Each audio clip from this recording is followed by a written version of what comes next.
Eastern Front, December 1941. The biting wind carried a sound across the frozen fields that at first struck the Soviet infantry as peculiar, almost comical. A low, wheezing howl, like a tortured animal, would rise from the German lines, followed by a series of distinct, staggered thumps. This strange auditory signature, so unlike the sharp crack of conventional artillery or the dull thud of their own mortars, became a source of grim amusement for the Red Army soldiers huddled in their snow-filled trenches. They had, for months, endured the incessant drumming of German 81mm and 120mm mortar fire, and this new, protracted wail seemed to lack the immediate, terrifying punch of those established threats. Senior Sergeant Ivan Volkov, a veteran of the Finnish Winter War and now a section commander in the 33rd Rifle Division, had heard the sound for the first time just after 0400 hours, during a pre-dawn patrol near Kalinin. His men, shivering and exhausted, exchanged knowing glances, a few even chuckling softly. Volkov, accustomed to the rhythmic percussion of conflict, found himself momentarily disoriented by the drawn-out, almost musical quality of the incoming projectiles. He had seen the craters left by German 8cm GRW-34 mortars, neat depressions of pulverized earth, and understood their lethality. But this new sound, which the Germans called the Stuka zu Fuß, the Stuka on foot, seemed to announce its arrival with an almost theatrical flourish, giving ample warning. The German 8cm Granatwerfer 34, a standard smoothbore, muzzle-loading mortar, delivered a 3.5 kilogram high-explosive shell with a maximum range of 2,400 meters. Its design emphasized simplicity and reliability, allowing for a rapid rate of fire, typically 15 to 20 rounds per minute for a well-drilled crew. The Soviet equivalent, the 82 PM-41, fired a slightly heavier 3.05 kilogram shell to a similar range, with comparable rates of fire.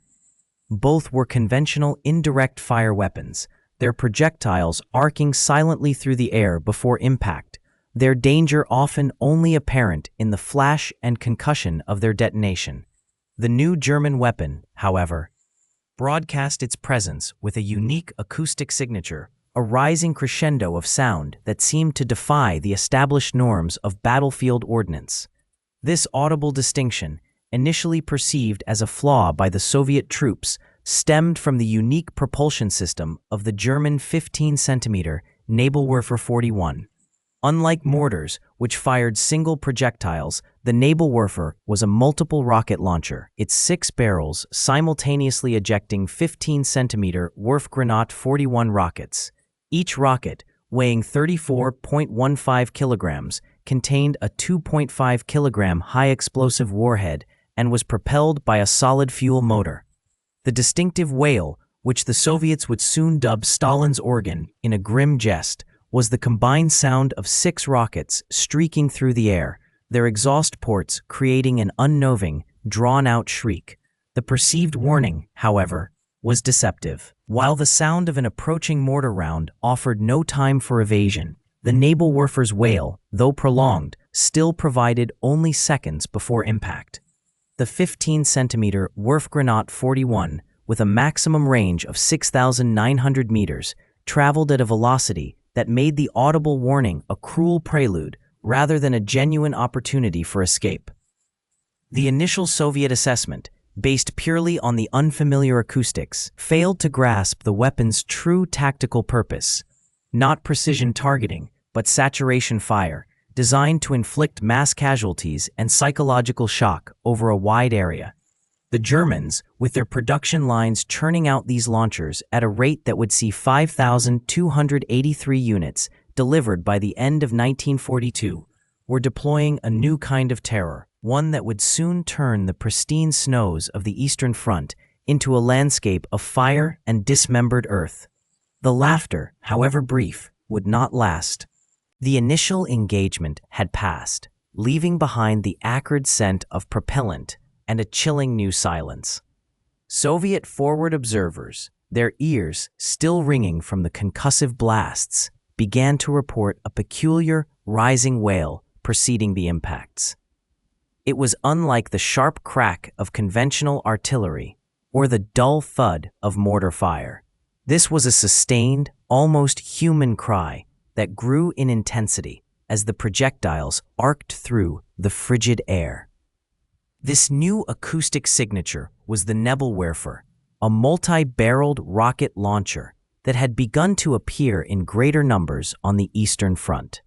Its design, a deceptively simple cluster of tubes mounted on a towed carriage, allowed for the simultaneous firing of multiple rockets. The most common variant, the 15-centimeter Nebelwerfer 41, featured 6 launch tubes, each capable of unleashing a 15-kilogram high-explosive or smoke rocket. The rockets themselves were fin-stabilized, a departure from the spin-stabilized artillery shells Soviet crews were accustomed to. This design choice contributed to their distinctive flight characteristics and the accompanying sound. Production logs indicate that by late 1941, over 1,500 of these launchers had been deployed, a significant increase from the handful encountered during the opening weeks of Operation Barbarossa. Signaling a shift in German close support doctrine, the psychological impact of the Nebelwerfer's shriek was immediate and profound.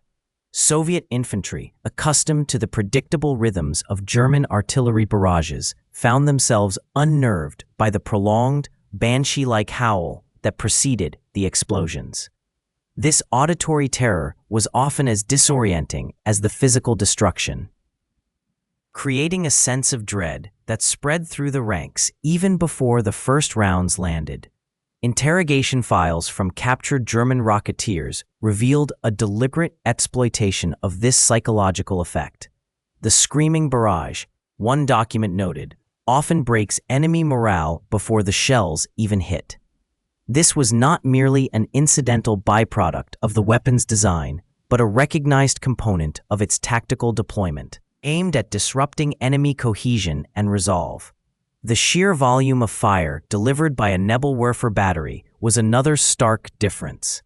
A single battery of 6 launchers could unleash 36 rockets in approximately 10 seconds, saturating a target area with a density of explosive power that far exceeded that of a comparable number of conventional mortars.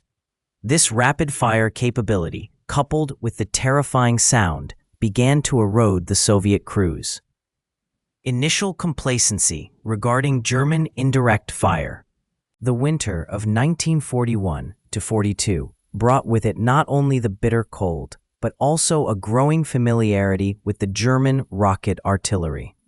Soviet frontline reports, initially dismissive of the early mortar attacks, began to catalog a new, distinct signature sound that preceded the barrages. This sound, a rising, guttural shriek, became an auditory harbinger of the destruction to follow, a sound that etched itself into the collective memory of the Red Army. Unit diaries and after-action summaries from late 1941 onwards frequently mention a howling or wailing projectile. The 132nd Rifle Division, for instance, in its combat logs from December 1941 near Tula, records instances of enemy rocket fire accompanied by a terrifying shriek.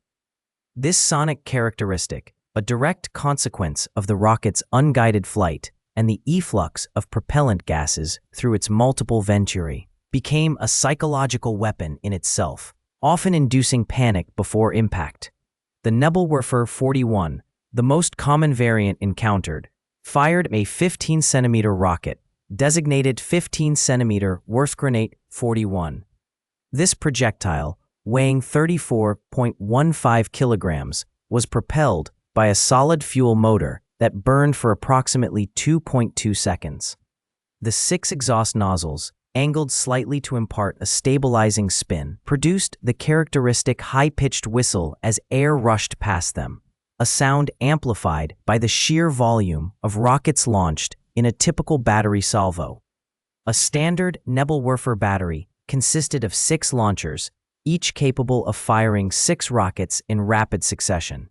A full battery salvo, therefore, unleashed 36 rockets in less than 10 seconds, creating a concentrated impact zone of approximately 200 meters by 150 meters. The sustained shriek of these 36 projectiles converging on a single target was a phenomenon unlike anything Soviet troops had previously experienced from conventional artillery.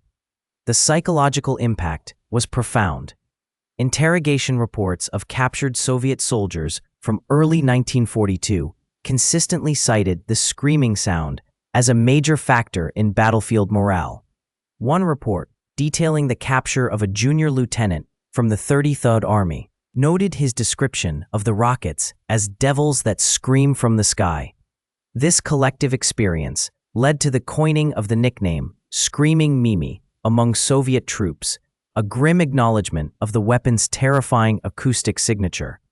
The term Screaming Mimi quickly permeated the ranks, appearing in informal communications and even some unofficial unit histories. It was a testament to the weapon's unique ability to instill fear before its destructive power was even unleashed. The sound itself became a symbol of the German rocket artillery, a chilling prelude to the explosions that would turn snow into a churned, burning landscape of earth and shrapnel. The snow-covered fields of the Eastern Front, 1942. The initial Soviet encounters with the German 8-centimeter Nebelwerfer 34, a conventional smoothbore mortar, had indeed often been met with a certain derision. Its projectile, a thin stabilized high-explosive round weighing 3.5 kilograms, delivered a localized burst, effective against infantry in the open, but easily negated by even shallow entrenchments. Production logs indicate that by 1942, over 70,000 such mortars had been issued to Wehrmacht units, providing a ubiquitous, if not always decisive, close support weapon. Soviet doctrine, heavily reliant on massed artillery and robust fortifications, initially viewed these German mortars as a nuisance, a minor threat in the vast scale of the conflict. This perception shifted dramatically with the introduction of the Nebelwerfer, a weapon whose very sound became synonymous with terror. The German 15-centimeter Nebelwerfer 41, the most common variant, was not a mortar in the conventional sense, but a multiple rocket launcher. Its 6 launch tubes, arranged in a hexagonal pattern, fired 15-centimeter Wurfgranat 41 spring rockets. Each rocket, weighing 34.15 kilograms, contained a substantial high-explosive warhead, nearly 10 times the destructive potential of the standard German mortar round. The firing sequence of a Nebelwerfer was unlike anything the Red Army had previously encountered.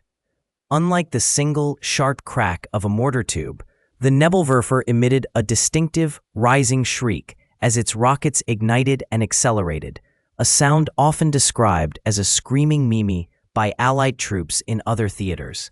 This unnerving wail, audible for many kilometers, announced the impending barrage long before impact, creating a prolonged period of intense dread. An interrogation file from a captured German artilleryman describes the effect. The sound was half the battle.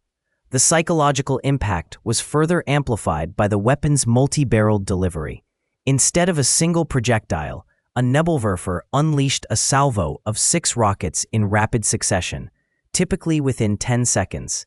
This meant that an entire battery of 6 Nebelwerfers could deliver 36 high-explosive rockets onto a target area in under a minute, saturating an area far more effectively than an equivalent number of conventional mortars or even field guns.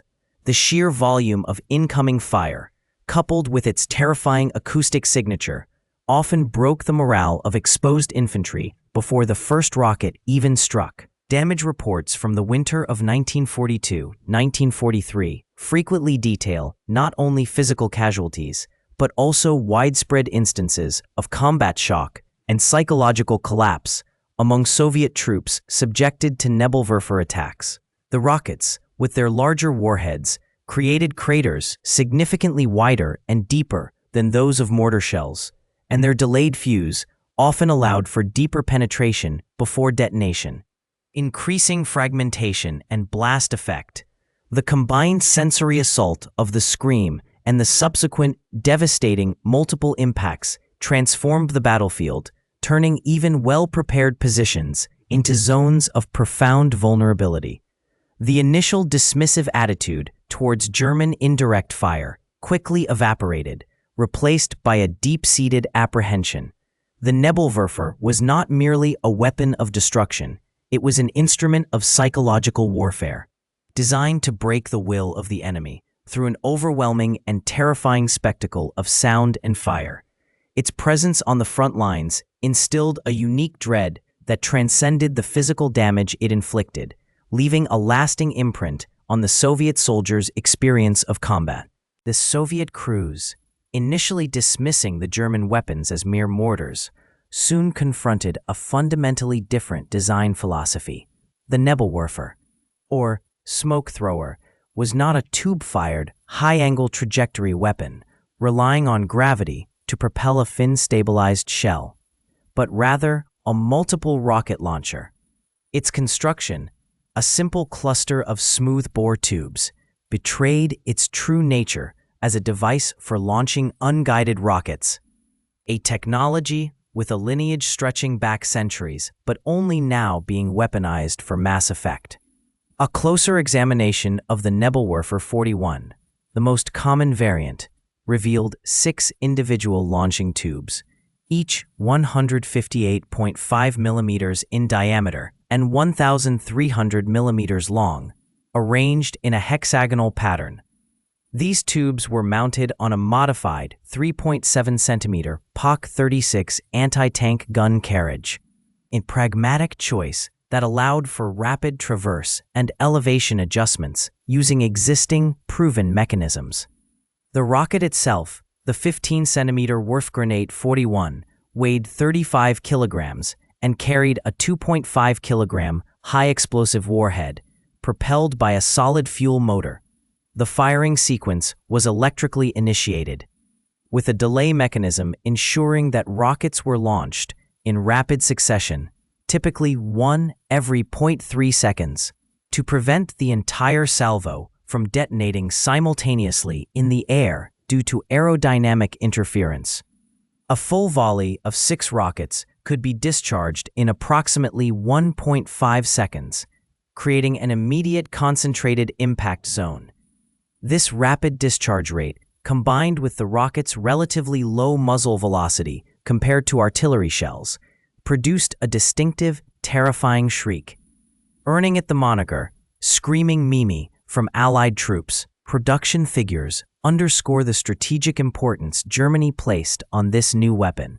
By the end of 1941, 1,600 Nebelwerfer 41 launchers had been manufactured, with monthly production rates averaging 150 units. This contrasted sharply with the more complex and resource-intensive production of traditional field artillery pieces, allowing for a quicker and more widespread deployment of significant, albeit less precise, firepower. The simplicity of its design, requiring fewer high-grade steels and precision machining, made it an ideal weapon for mass production under wartime constraints. The ideological implication of the Nebelwerfer lay in its capacity for psychological warfare as much as its destructive power. The sheer volume of fire, coupled with the rocket's unique acoustic signature, was designed to demoralize and disorient enemy troops, creating a sense of overwhelming, indiscriminate assault. This was a weapon that did not aim for surgical precision, but for a broad, terrifying sweep, turning entire sectors of the battlefield into zones of concentrated chaos, a stark departure from the more predictable patterns of conventional mortar fire. The snow, once a quiet, insulating blanket, became a canvas for fiery eruptions. The German war machine, despite its eventual collapse, demonstrated a formidable capacity for the rapid production of essential armaments, particularly those that leveraged existing industrial infrastructure and readily available materials.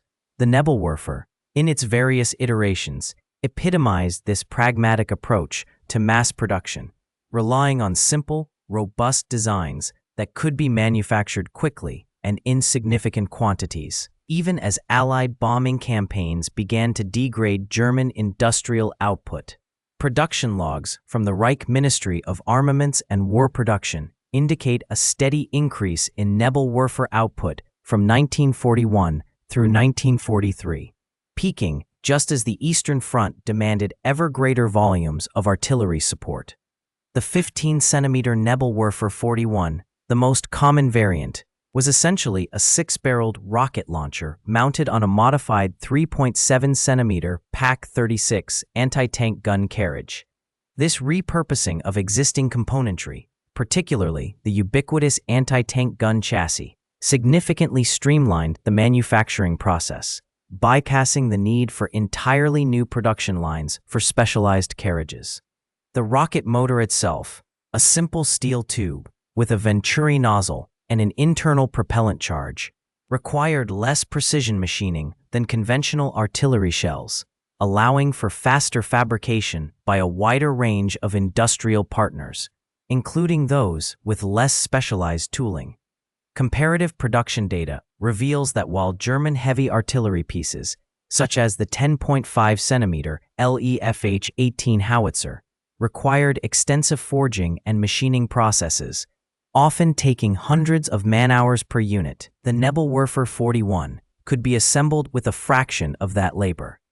A typical 10.5-centimeter Lefh-18 might consume 2,500 kilograms of steel and demand 1,200 man-hours for its barrel and breech alone.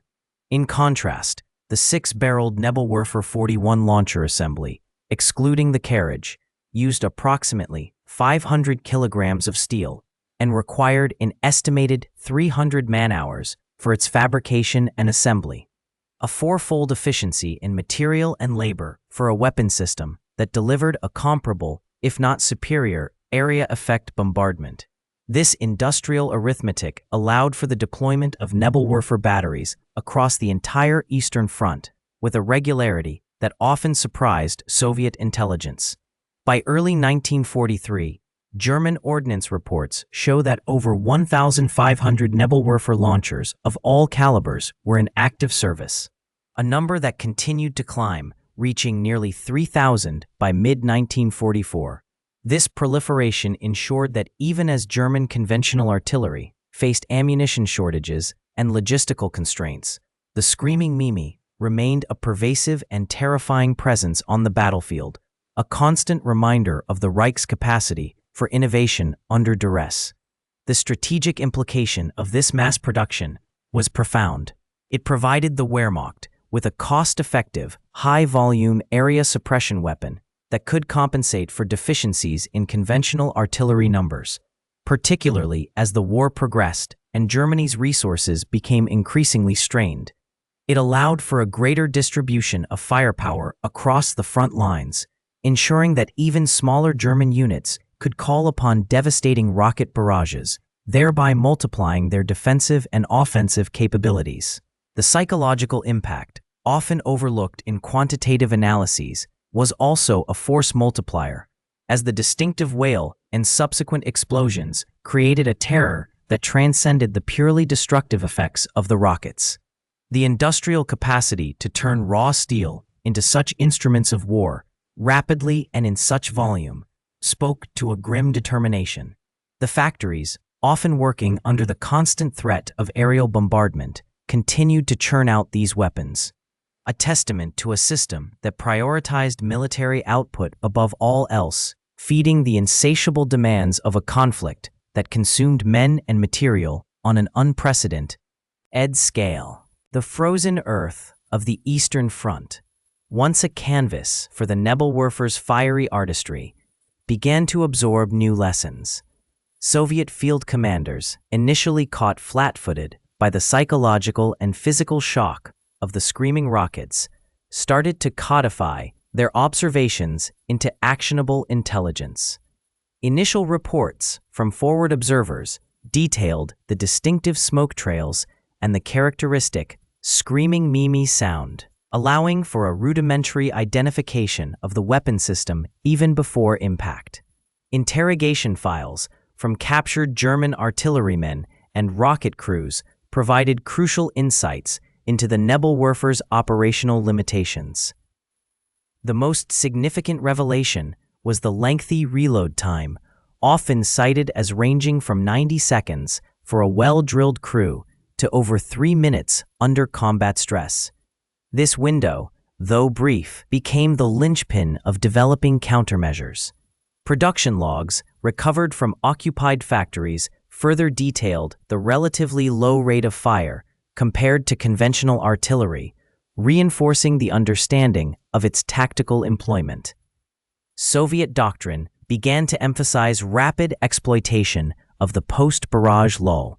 Infantry units were instructed to advance immediately after the last rocket impacted, before the German crews could complete their laborious reloading process. This tactic aimed to deny the enemy the opportunity for follow-up barrages and to close the distance, rendering the area effect weapon less effective against dispersed, fast-moving targets. Damage reports indicated a significant reduction in casualties when this immediate advance was executed, particularly against the 15 cm NBW-41, which had a relatively small blast radius compared to its psychological impact. Artillery units, too, adapted their responses. Counter-battery fire, initially haphazard, became more focused. Sound-ranging teams, often operating under extreme conditions, worked to triangulate the launch positions based on the distinctive rocket motor ignition sound. Once identified, Soviet artillery, particularly the 76 mm divisional gun M1942, ZS-3, and the 122 mm howitzer M1938, M30, would lay down suppressive fire on the suspected Nebelwerfer positions, aiming to disrupt reloading or force the crews to displace. This often meant firing on an area rather than a precise point, but even this broad suppression proved effective. The development of specialized anti-rocket tactics also extended to engineers. Captured Nebelwerfer rockets, particularly the 28 cm and 32 cm variants, were meticulously studied. Their fusing mechanisms and propellant compositions were analyzed, leading to a better understanding of their destructive capabilities and, crucially, their vulnerabilities. This intelligence fed into the design of improved field fortifications and dugouts, with an emphasis on overhead cover and dispersed troop concentrations to mitigate the wide-area blast effects. The psychological dimension of the Nebelwerfer, initially so potent, also began to wane as familiarity bred a degree of contempt. Soviet propaganda, initially downplaying the weapon, later shifted to portraying it as a sign of German desperation, a crude and inefficient weapon compared to the precision of Soviet artillery. This narrative, while not entirely accurate, helped to steel the resolve of the troops, framing the terrifying scream as a sign of the enemy's impending defeat rather than an omen of doom. The cumulative effect of these adaptations was a gradual blunting of the Nebelwerfer's tactical edge. While it remained a dangerous weapon, its capacity to induce panic and disorganize attacks diminished significantly over time. The initial shock gave way to a calculated response, transforming the screaming terror into a predictable challenge. The psychological impact of the Nebelwerfer extended far beyond the immediate casualties. Unit diaries and post-action reports from Soviet formations frequently documented a distinct drop in morale following an engagement with the rocket artillery, often noting the specific sound as a primary contributor to this demoralization. The very act of bracing for the next volley, knowing its distinctive shriek heralded certain devastation, became a corrosive element in the mental landscape of the frontline soldier. Interrogation files of captured German personnel sometimes contained anecdotal evidence of this effect, with some prisoners relaying accounts of Soviet troops breaking formation or abandoning positions under sustained Nebelwerfer barrages, even when direct fire from conventional artillery had failed to achieve the same result. This psychological weapon, born of necessity and improvisation, had carved out a unique and terrifying niche in the brutal calculus of the Eastern Front. Its deployment was not merely an application of explosive force, but a deliberate assault on the will to resist. The design itself, simple yet effective, allowed for widespread distribution. Production logs indicate that by the end of 1944, over 5,000 Nebelwerfer launchers of various calibers had been manufactured, alongside millions of their signature rockets. This volume ensured that the weapon remained a persistent threat across vast swathes of the front, its presence a constant, audible reminder of German destructive capacity. The relatively low cost of production, compared to conventional artillery pieces of similar destructive power, made it an attractive option for maintaining suppressive fire and sowing panic. Even after the war, the memory of the screaming Mimi lingered, a sound etched into the collective consciousness of those who fought in the East. Veterans' accounts, recorded decades later, often include